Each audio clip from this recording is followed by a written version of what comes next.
दर्द मोहब्बत दर्द जुदाई, दर्द मोहब्बत दर्द जुदाई, ओ बेसितम दिल उठाई हो।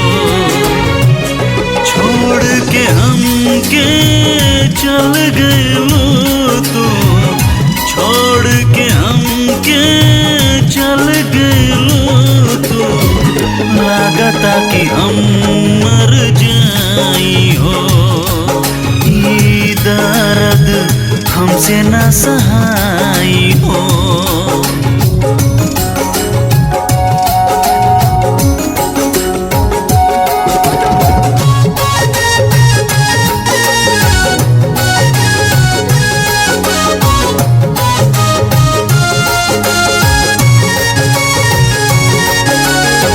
संगे गावत रहलू हमरा प्यार के गीतिया, आज जोड़ ले लू क्यों और से प्रीतिया।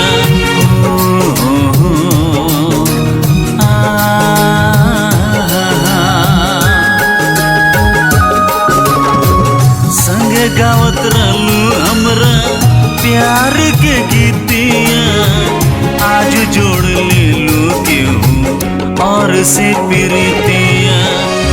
हमके भुला के क्यों दूसरा के पाके, हमके भुला के क्यों दूसरा के पाके, कैसे रहताड़ू हर जाई हो।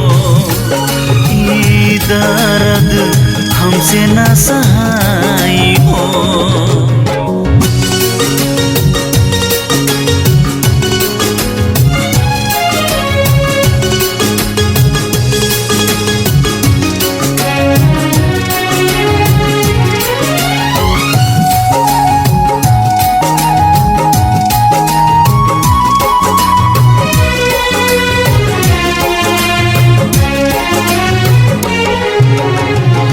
दूसरा के से जिया के करतड़ू जागा, इहा रोवतानी हम होई के पागल।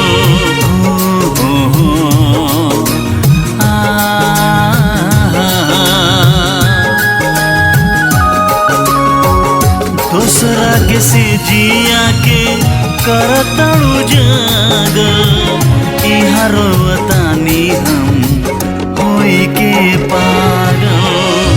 हमरा जिंदगिया में अगिया लगा के, हमरा जिंदगिया में अगिया लगा के, कैसे सही हम रुसवाई हो। ये दर्द हमसे ना सहाई हो।